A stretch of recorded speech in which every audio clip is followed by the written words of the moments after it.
Something shifted. You may not have planned it.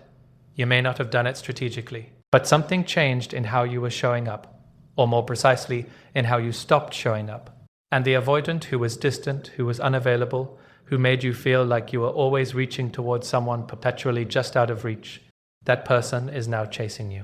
And you're confused. Because this is the opposite of everything that was happening before. The person who couldn't give you clarity is suddenly clear about wanting you. The person who withdrew every time you got close is now closing the distance themselves. The person who made you feel too much, too needy, too available is now the one who seems unable to stop thinking about you. You need to understand exactly what happened. Not just that it happened, but the precise psychological mechanism underneath it, why it activated so completely, what it means about how the avoidant is wired, and most importantly, what you do now. Because this moment is more dangerous than the distance was. The chase feels like everything you wanted, and it can pull you back into a dynamic that will eventually reproduce the exact pain you just escaped if you don't understand what's actually driving it. So let's go through this completely. What you did, why it worked the way it worked, what's happening inside them right now, and what the only intelligent response to this moment actually is. What you actually did, and why it's more significant than you know. You stopped. That's the simplest way to say it. You stopped pursuing. Stopped reaching. Stopped being the person who was doing the majority of the emotional labor to keep the connection alive. Stopped monitoring their emotional state and adjusting your behavior to manage it. Stopped making yourself available as the constant, reliable, always there presence that they could access whenever they felt like it and ignore whenever they didn't. Whether you did this because you finally got tired, or because you decided to protect yourself, or because something in you simply ran out of the energy required to keep reaching towards someone who kept not fully arriving. It doesn't matter. What matters is the effect it produced in them. And the effect was immediate, significant, and in direct proportion to how thoroughly you actually stopped. Because here's what your consistent availability had been doing for the avoidant, that you probably didn't fully understand while you were providing it. It was regulating them. Not in the way a therapist regulates a client or the way a secure attachment figure regulates a child, but in a specific dysfunctional way that the avoidant psychology depends on. Your presence, your pursuit, your emotional investment was providing them with something they needed without having to acknowledge needing it. Evidence that connection was available. Evidence that you were there. Evidence that whenever they decided they wanted closeness, after whatever period of withdrawal felt right to them, you would be accessible. Ready, still invested. Your availability was their security blanket, and they didn't know it was their security blanket until you took it away. The moment you stopped, the moment the reliable signal of your pursuit went quiet, something activated in the avoidance nervous system that their conscious mind didn't have permission to feel while you were still chasing. Loss. Threat of loss. The specific, destabilizing recognition that something they'd been taking for granted might actually be gone. And loss, for the avoidant specifically, does something that love couldn't do, that patience couldn't do, that all your careful effort to create safety couldn't do. It breaks through the defense. The psychology of why loss reaches the avoidant when nothing else could. To understand why your withdrawal activated the chase, you need to understand the specific way the avoidance defensive system is structured, and the one condition under which that system fails. The avoidant built their defensive structure around a specific equation learned in early childhood. Needing people leads to pain. The attachment figure, the caregiver who was supposed to be reliably available, was instead emotionally unavailable, inconsistent, rejecting or simply unable to meet the child's need for genuine connection. And the child, who couldn't change the caregiver, did what children always do with pain they can't escape. They changed themselves. They restructured their relationship to need. They learned to not need, or more precisely, to not consciously experience their need, because experiencing need in an environment that couldn't meet it was more painful than suppressing the need entirely. This restructuring produced the avoidance defining characteristic: genuine comfort with distance, not performed comfort, not strategic distance deployed to create attraction. Actual felt nervous system level comfort with emotional space that most people experience as loneliness. The avoidant doesn't feel lonely the way you feel lonely, because their system learned to treat aloneness as safety and closeness as potential threat. The defense works. It protects them from the vulnerability of needing, and it functions smoothly automatically, without conscious effort, as long as the threat of genuine loss isn't present. Here's the mechanism that makes your withdrawal so powerful. The avoidance defensive system was designed to manage the anxiety of closeness. It was not designed to manage the anxiety of loss. These are different threats that activate different responses. Closeness triggers the defense. The withdrawal, the emotional unavailability, the distancing. But loss, actual loss, credible loss, the felt sense that someone is genuinely gone rather than just temporarily distant. This triggers the attachment system, the same attachment system that was wounded in childhood. The same attachment system that the entire defensive structure was built to protect. When you were pursuing, you were triggering the defense. Your closeness, your investment, your consistent availability, all of this was activating the avoidance system in the direction of protection. Creating distance felt necessary and right and automatic. They weren't being cruel. Their nervous system was doing exactly what it was built to do in the presence of intimate approach. But when you stopped, when the pursuit went quiet and the loss became real, you stopped triggering the defense and started triggering the wound. The original wound underneath the defense, the one that the entire structure was built to protect. And the wound doesn't respond with distance. The wound responds with the desperate reaching of someone who finally feels what it means to lose the thing they were protecting themselves from wanting. That reaching is the chase, and now you understand exactly what's driving it. What's happening inside them right now, the specific experience. Let me be precise about the internal experience the avoidant is having right now, because understanding it specifically changes how you interpret the chase and what you decide to do about it. The first thing they're experiencing is activation they can't fully explain. Their nervous system is in a state that feels unfamiliar because it's been a long time, possibly their entire adult life, since they've allowed themselves to feel the full intensity of attachment anxiety. They think about you constantly, not occasionally, constantly. You appear in their thoughts without invitation, at inconvenient times, with an insistence that their usual mechanisms for managing emotional intensity can't fully suppress.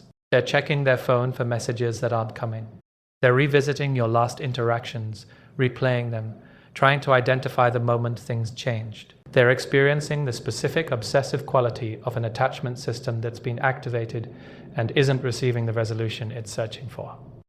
This feels to them like sudden clarity, like they've finally realized what you mean to them. Like the distance that felt necessary before now feels like the worst mistake they've ever made. And this clarity is genuine. It's not performed, it's not strategic, it's not manipulation in any conscious sense. They genuinely feel it. The problem, which we'll come to, is what produces the feeling and how long the feeling lasts under specific conditions. They're also experiencing something that's harder to name but important to understand. Ego disruption. The avoidance identity is organized significantly around the belief that they are the less attached one, the one who needs less, the one who is more independent, more self-sufficient, less governed by emotional need than the people around them. This belief, even when it's not conscious, is load-bearing. It supports their entire self-concept, and your withdrawal is dismantling it in real time. Because if they needed you less, they would be fine right now, and they are not fine. They are activated and obsessed and reaching in ways that directly contradict the story they've been telling about themselves. The chase isn't just about wanting you back. It's about restoring the self-concept that your departure has destabilized, which means part of what they need from reconnecting with you is confirmation that the story about who they are, the independent, less attached one, can be reinstated. That is not a foundation for healthy relationship. That is a foundation for returning to exactly the dynamic that just ended. They're also experiencing genuine missing, real specific, not just about ego missing of you as a person, your presence in their life, the specific texture of your connection. The things you provided, understanding, patience, genuine engagement with who they actually are, that they're discovering aren't easily available from other sources. This missing is real and it matters. But missing you and being capable of being different with you are separate things. And the separation between those two things is everything right now. The trap that's opening in front of you. Here's where this gets most important and most dangerous. The avoidant is chasing you. They're more expressive, more vulnerable, more explicitly invested than they've ever been with you before. They're saying things they've never said, showing up in ways they couldn't show up before, demonstrating exactly the emotional availability you spent the entire relationship trying to create conditions for. And every part of you that wanted this, that hoped for this, that stayed through the distance because some part of you believed this was possible, is responding. The hope is alive, and the hope is the trap. Because what you're watching is not transformation.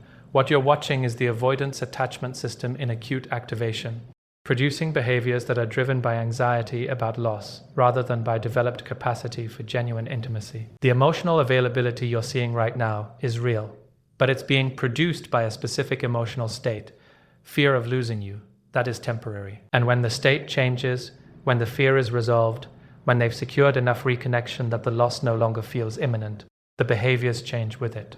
This is the pattern that repeats in avoidant relationships when the pursued person withdraws and the avoidant begins to chase.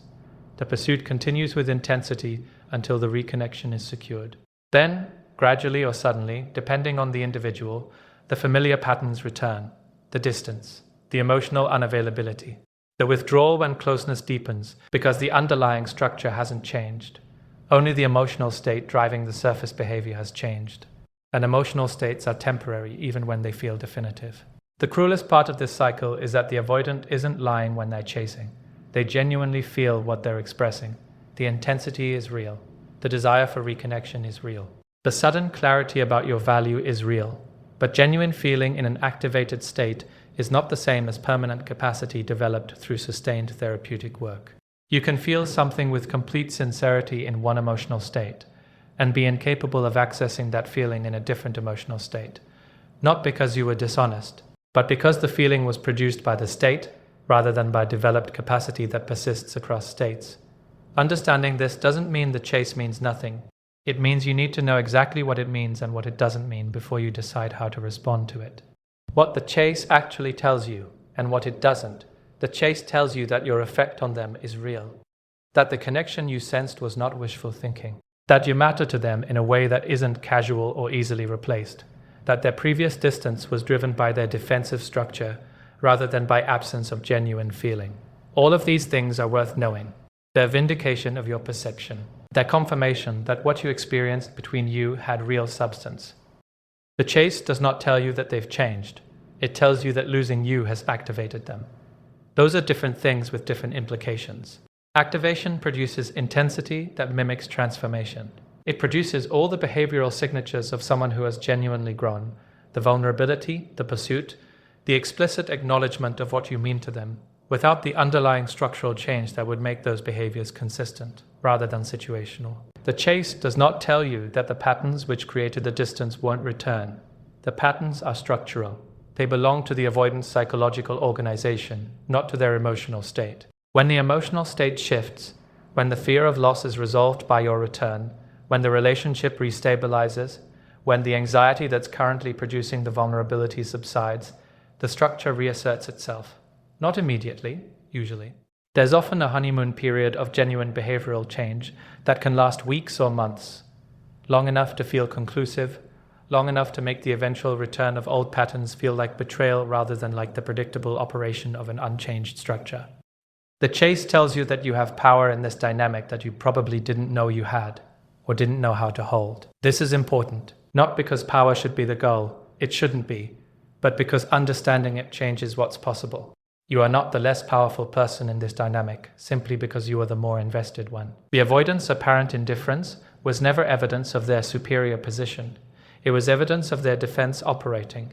And now that the defense has been penetrated by the reality of your withdrawal, the actual dynamic is visible. You matter enormously to them. You always did. Their behavior never accurately reflected that. But the chase is reflecting it now. The only intelligent response to being chased. So what do you actually do? The first thing is the hardest. You don't immediately close the distance they're trying to close. Not as strategy, not as game playing, but because the distance you created when you stopped pursuing is the only thing producing the clarity they're currently experiencing. If you restore the original dynamic, if you return to being the person doing the majority of the pursuing and the majority of the emotional labor, their nervous system will return to the original pattern. The defense will reinstate. The distance will return, because the condition that was making the defense unnecessary, the genuine threat of your absence, will have been resolved. This is not withholding love. This is creating the conditions under which the only thing that can possibly produce real change, sustained experience of consequence, has enough time to do its work. The avoidance patterns change, if they change, not through insight and not through feeling and not through someone loving them well enough. They change through sustained experience of what those patterns actually cost. And you withdrawing and staying withdrawn long enough for them to feel the full weight of that cost is the only mechanism available for potentially motivating the work that would actually need to happen. This means something specific and important. Your response to the chase should not be reciprocal intensity. It should be measured, boundaried, and clear about what would actually need to be different for reconnection to make sense. Something like, I can hear that something has shifted for you. I'm not available to return to what we were doing before. If something has genuinely changed in terms of the work you're doing on yourself and the patterns you're willing to address, I'm open to a conversation about what that looks like. But I need to see evidence of sustained change over time, not different feelings in an activated moment. That response accomplishes several things simultaneously. It receives what they're offering without being overwhelmed by it. It doesn't punish them for the chase or dismiss its significance. It sets a clear and specific bar. Evidence of work, not intensity of feeling, for what would actually need to be present for you to consider re-engagement. And it communicates something about you that the entire previous dynamic obscured. That you are someone with standards that exist independent of how much you want the relationship to work. Their response to this will tell you more than anything else could. If they can receive your boundary without it triggering the familiar withdrawal, if they can tolerate not getting immediate access to you without that frustration becoming reason to pull back, that's a better indicator than the chase itself. If they respond to your boundary by pursuing harder for a short period and then going quiet, if the intensity collapses when it meets something other than receptivity, you have the answer you needed about whether the chase was transformation or activation. The long game. What genuine change actually requires? Let's say you hold the boundary. Let's say you don't immediately close the distance. Let's say you wait and watch and assess rather than letting the intensity of the chase pull you back into the dynamic before anything has actually changed. What would need to happen for genuine change to be possible? What would evidence of real transformation actually look like, as opposed to activated feeling that produces temporary behavior change? It would require the avoidant to do something they've never done with any consistency. Tolerate the discomfort of not having immediate resolution to their attachment anxiety, while staying present in the pursuit rather than withdrawing when the pursuit doesn't produce instant reward. In other words, continuing to show up even when showing up doesn't immediately give them what they're looking for. Reaching out not once or twice in the intensity of acute activation, but consistently over weeks and months with the specific quality of someone who is building something rather than managing their anxiety. It would require them to be in therapy, real therapy, attachment-focused, consistent, with someone who challenges rather than simply validates. And to be able to speak about that therapy with the specificity that genuine engagement produces. Not, I've been working on myself, but I've been in therapy every week, and here's specifically what I'm learning about the mechanism of my withdrawal, and here's what's different about how I understand it now. The difference between these two statements is the difference between managed, impression, and genuine work. It would require behavioral change in the specific ways the relationship previously failed, not behavioral change when they're in the acute anxiety of potentially losing you. That change is available to almost anyone in the right emotional state. Behavioral change in the ordinary moments, the Tuesday afternoon check-ins, the follow-through on small commitments, the ability to stay in a difficult conversation rather than shutting down or redirecting, the capacity to name what they're feeling in real time rather than only being able to articulate it retrospectively when the feeling has safely passed.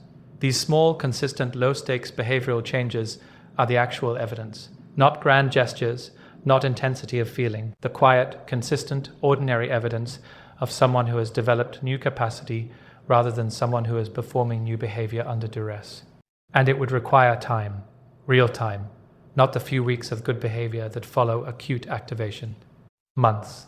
Long enough that the initial intensity has normalized. Long enough that the relationship has reached the ordinary depths where avoidant patterns typically reassert. Long enough to observe whether the change holds when there's no acute fear of loss motivating it. If the change only exists when they're afraid of losing you, if the patterns return when they feel secure that you're reinvested, the change was never capacity. It was anxiety management. And anxiety management will always eventually be superseded by the avoidant's more fundamental anxiety, which is the anxiety of genuine, sustained intimacy. What you need to protect in yourself through this, the chase is emotionally activating for you too. That's worth acknowledging directly. The person you wanted, showing up the way you always wanted them to show up, saying the things you'd hoped they would say, This reaches into something in you that your rational understanding of avoidant psychology can't fully protect you from. You're going to feel pulled. You're going to experience hope. You're going to have moments where the analysis falls away, and what's left is just the simple, powerful feeling of wanting this person and having them apparently want you back. That's not weakness. That's genuine attachment responding to apparent fulfillment. Honor it. Don't shame yourself for feeling it. But also, don't let it make decisions that your clearer self wouldn't make. The thing you most need to protect right now is the self-knowledge you've developed through the distance. The clarity you found when you stopped pursuing. The specific understanding of what you need from partnership that became available when you stopped organizing yourself entirely around someone else's availability. That clarity was earned. It cost something real to develop. And it's precisely what's at risk when the chase activates the part of you that wanted the relationship to work. Your past self, the one who was pursuing, who was adjusting, who was creating conditions and giving chances and interpreting minimal investment as meaningful gesture. That version of you was operating without the information you now have. You didn't fully understand then what you were working with. You understand it better now. The question is whether you're going to let the emotional intensity of being chased temporarily suspend that understanding, or whether you're going to hold it alongside the feeling rather than letting the feeling override it. Hold it alongside. Let yourself feel the pull while keeping the knowledge in the room, not as weapon against them or against your own hope, as the honest context within which any decision about what comes next gets made. The real meaning of this moment. Here's what this moment is actually about. Stripped of the strategy and the psychology and the analysis. You did something for yourself. You chose yourself, whether that was the explicit intention or not. You stopped making yourself smaller and more available and more accommodating than was good for you. You stopped reaching towards someone who wasn't reaching back. And in doing that, in finally prioritizing your own well-being over the relationship's continuation, you triggered the one thing the avoidant psychology responds to that nothing else could trigger. This moment is confirmation of something important. Your instinct to protect yourself was right, not just strategically, though it also happened to be strategically effective. Right in the deeper sense that you deserve to be in a relationship, where you don't have to deplete yourself to maintain the other person's investment, where the connection doesn't require you to manage your own needs into invisibility to avoid triggering the other person's defensive withdrawal, where your presence is welcomed rather than managed at a careful distance. The chase is revealing that they know your value. Finally, viscerally, in the body-level way that behavior reveals what the mind can explain, but the heart hasn't felt. They know what they had. They know what they lost. And they are doing, right now, what their patterns never permitted them to do while they had you, which is reaching openly and without managed distance towards something they genuinely want. Whether that reaching can be sustained through genuine therapeutic work into something that would actually serve you. That's the question only time and evidence can answer. Not their intensity, not the quality of their apology or the depth of their apparent insight. Time and evidence. Sustained behavioral change over months. Consistent showing up in the small, ordinary ways. Therapy that produces specific, articulable results rather than performed engagement. The standard you hold right now is not cruelty. It's not game playing. It's not punishing them for the past by withholding the forgiveness they're seeking. It's the specific, self-respecting insistence that this time, if there is a this time, it is built on something real. On demonstrated capacity rather than activated feeling. On sustained evidence rather than intensity in a single moment of loss-driven clarity. You stopped. They chased. You understand exactly why. And now you hold the thing that your entire previous experience with this person was preparing you to hold. The standard. Clearly. Without apology. Without the anxious rush to close the distance just because the distance is finally producing the response you always wanted. The response you always wanted is here. Make sure you're responding to what it actually is, rather than to what you hoped it would mean. Because what happens next depends entirely on that distinction. And you, finally clearly, with everything this experience has given you, are the one who gets to decide. And I want to sit with that for a moment. Because you get to decide sounds simple and it isn't. It sounds like empowerment and it is, but it's the specific kind of empowerment that comes with weight. Real decisions about real situations involving real attachment to a real person aren't made cleanly or easily just because you now have better information. The decision-making happens in a body that still responds to this person, in a nervous system that has its own history with them that doesn't get erased by clarity, In the complicated emotional territory of someone who genuinely cared, genuinely tried, genuinely wanted this to work, and is now being asked to make a choice that their heart and their understanding are not always going to agree on. So let's talk about the actual texture of making this decision, not the principle of it, the lived experience of it, because that's where most people struggle, not in understanding what they should do, but in actually doing it when the person they love is right there, reaching, saying the things they always wanted to hear. The internal experience of holding the standard. Here's what it actually feels like to hold your standard when the avoidant is chasing. And I want to be honest about this, because most content on this topic makes it sound cleaner than it is. It feels like deprivation, even when you know it's right, even when you understand the psychology completely, even when your clearest self is fully aligned with the decision. It still feels like withholding something from yourself as much as from them. Because what you're withholding isn't just reconnection with them. You're withholding the resolution of your own longing, the satisfaction of the want that's been building, the specific relief of having the person you love finally show up the way you needed them to show up, and getting to receive it. That relief is what you're deferring when you hold the standard. And deferring it requires you to tolerate a particular kind of discomfort that doesn't have a clean name. It's not grief exactly. They're right there reaching. It's not indifference. You feel everything. It's the specific discomfort of wanting something and having it apparently available and choosing not to take it yet because you understand that taking it before the conditions are right will cost you more than the deferral costs you now. This is one of the hardest emotional experiences available to a human being. It requires you to hold your own longing without acting from it, to feel the pull completely without letting the pull make the decision, to be simultaneously moved and measured. And it requires you to do this, not in some abstract future moment of clear-headed strength, but in the actual present moment when the text is on your screen and your heart is responding and every part of you that loves this person is telling you that this is what you waited for, and it's finally here. I want you to know that struggling with this doesn't mean you're failing. It means you're human and that what you feel for this person is real. The struggle is appropriate. The longing is appropriate. What matters is not that the struggle is absent, but that it doesn't automatically determine the outcome. Why your nervous system will try to convince you the standard is unnecessary. Here's something specific that will happen as the avoidant continues to pursue. Something you need to be prepared for so it doesn't catch you off guard. Your nervous system is going to start building a case for why the standard you're holding is no longer necessary.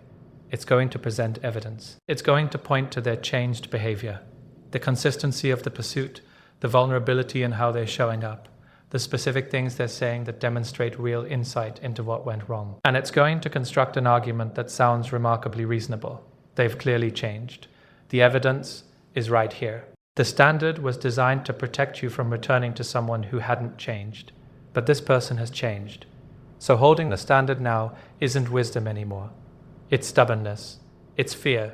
It's self-protection that has outlasted its usefulness. This argument will feel compelling because it will be partially accurate. Some things will have genuinely changed. The pursuit itself is real change from the withdrawal. The vulnerability is real change from the defended composure. The explicit acknowledgement of what you mean to them is real change from the ambiguity. These things are true. What the argument will conveniently minimize is the question of whether these changes are capacity changes or state changes, whether what you're seeing is the person they've become through genuine work or the person they temporarily are in the acute emotional state of potentially losing you.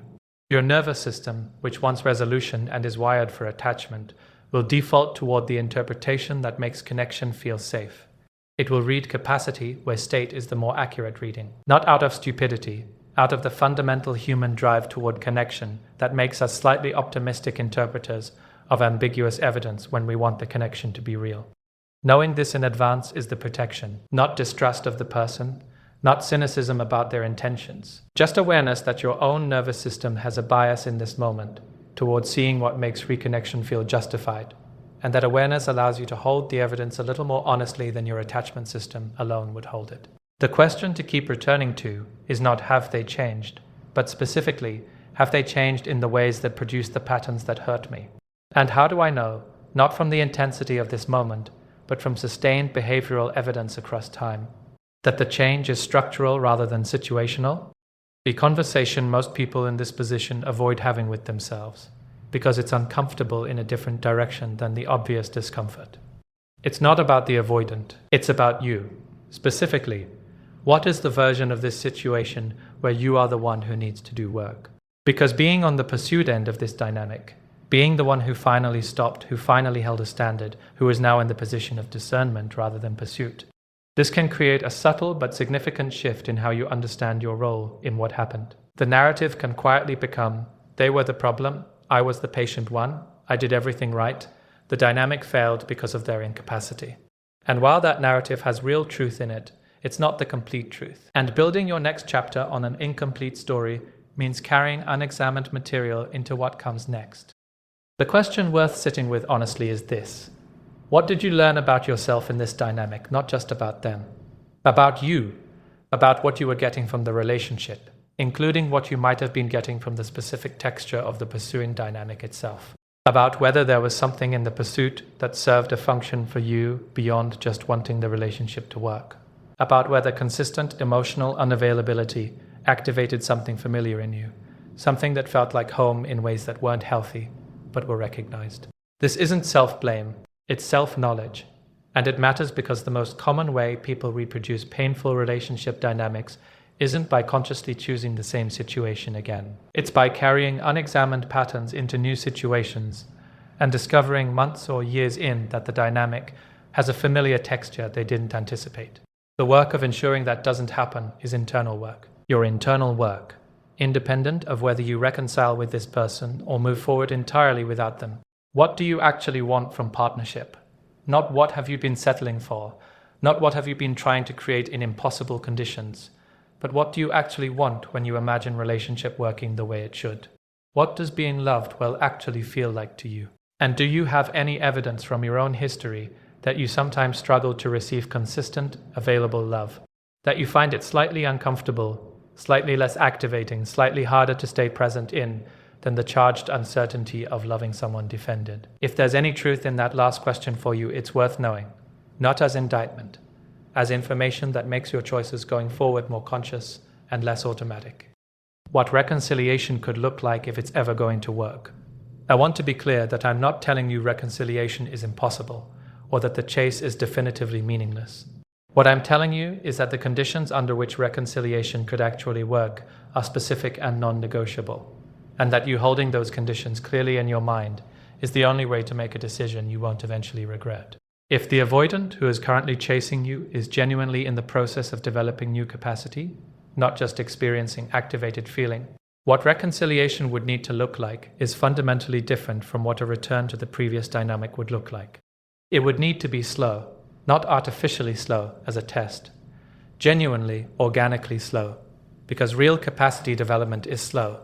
Real change in attachment patterns is measured in months of consistent behavioral evidence, not in weeks of activated pursuit. If the reconciliation moves at the speed of their anxiety, if they're pushing for quick restoration of closeness and intimacy in the full relationship as it was, that speed itself is a signal.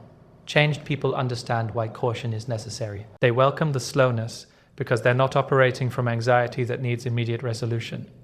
They're operating from developed capacity that can tolerate the time required to demonstrate itself. It would need to be specifically different in the ways it was previously broken. Not globally better in tone or intention. Specifically different in the specific behaviors that created the distance and the pain. If withdrawal was the pattern, if they shut down or created distance when genuine vulnerability was required, you would need to see specific evidence of different behavior in those exact moments. Not evidence that they're pursuing when anxiety motivates them. Evidence that they can stay present when comfort sets in. That's the real test, not the chase. What happens when the chase has succeeded and the relationship feels stable again and there's no external pressure motivating emotional availability? And it would need to be yours to slow down or stop at any point without that choice being treated as threat. Genuine reconciliation, the kind that has any chance of being sustainable, requires you to feel completely free to exit if the evidence stops supporting continuation. If their willingness to do the work is contingent on you staying, if the therapy and the effort and the change behavior is something they're doing for the relationship rather than for themselves, it will end when their motivation changes. The only version of change worth trusting is change they're making because they've understood something about themselves that they can't unsee. That kind of change doesn't stop when you stop watching. The gift this moment is actually offering, whatever you decide, whether this becomes a carefully, slowly attempted reconciliation built on genuine evidence, or whether you continue moving forward into a life built without this particular person, this moment is offering you something real. It's offering you the specific knowledge that you are not someone who can be taken for granted indefinitely. That there is a version of you that protects itself, that the patience you extended was not evidence of weakness but of genuine commitment to something you believed in. And that commitment had limits, and those limits are the truest thing about your self-respect that you've demonstrated in this entire dynamic.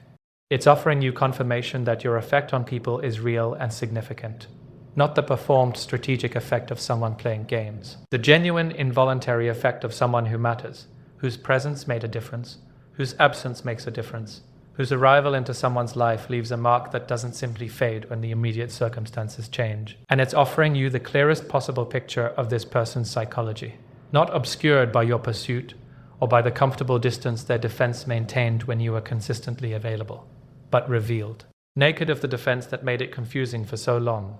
You can see now, with unusual clarity, what they're actually capable of when their psychology is activated in the direction of reaching rather than retreating. What you do with that clear picture is entirely yours, but you have it. Finally, completely, without the distortion of hope that hasn't yet been tested, you stopped. Everything activated. They're chasing you. And you understand, with the completeness that the version of you who was pursuing could never have accessed, exactly what that means, exactly what it doesn't mean, and exactly what you deserve based on everything this experience has taught you about your own extraordinary capacity to love, and your equally extraordinary hard-won capacity to choose yourself. That capacity is the real thing this moment produced, not the chase. You.